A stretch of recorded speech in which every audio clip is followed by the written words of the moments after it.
உங்கள் எல்லோருக்கும் என்னுடைய அன்பும் வணக்கமும் நன்றியும். இந்த ஆவணத்தை வெளியிடுவதில் உங்கள் முன்னாடி நான் பெரிதும் மகிழ்கிறேன். ஒரு விஷயம், போட்டோகிராஃபர்ஸ் இருக்கு. ஃபர்ஸ்ட் விஷுவல்ஸ் எடுத்துடலாம் சார். ஃபர்ஸ்ட் விஷுவல்ஸ் எடுத்துட்டு அப்புறம் போட்டோ. விஷுவல்ஸ் நீங்க எடுத்துருங்க.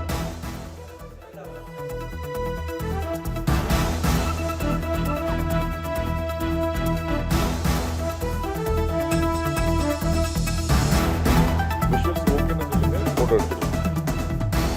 ஒரே நிமிஷம் சார், லுக் பின்னாடி சார், அப்படியே லுக் பின்னாடி.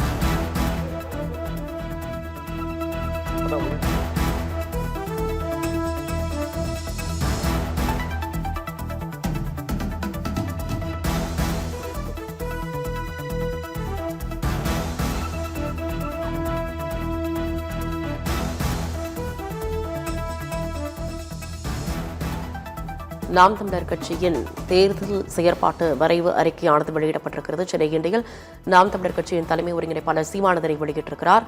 அதில் தமிழ்நாட்டில் 5 தலைநகரங்கள் உருவாக்கப்படும் என்று தெரிவிக்கப்பட்டிருக்கிறது. தமிழ்நாட்டை பொறுத்தவரை 5 தலைநகரங்கள் உருவாக்கப்படும் என்று தெரிவிக்கப்பட்டிருக்கிறது.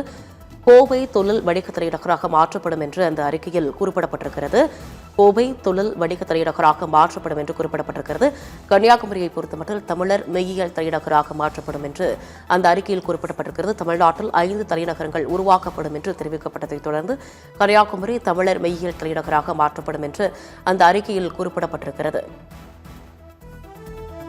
மக்கள் தொகை 4 மடங்காக உயர்ந்திருக்கக்கூடிய சூழ்நிலையில் 3 சட்டமன்ற தொகுதிகளுக்கு ஒரு நாடாளுமன்ற தொகுதி உருவாக்கப்படும் என்று அந்த அறிக்கையில் குறிப்பிடப்பட்டிருக்கிறது. நாம் தமிழர் ஆட்சிக்கு வந்தால் பெண்களுக்கு தடை தொகுதி என்று அந்த அறிக்கையில் குறிப்பிடப்பட்டிருக்கிறது. நாம் தமிழர் கட்சி ஆட்சிக்கு வந்தால் பெண்களுக்கு தடை தொகுதி என்று தெரிவிக்கப்பட்டிருக்கிறது. சென்னை கிண்டியில் நாம் தமிழர் கட்சியின் தேர்தல் செயற்பாட்டு வரைவு அறிக்கையானது வெளியிடப்பட்டிருக்கிறது. அதனை முக்கிய செய்தியாக பார்த்தோம்.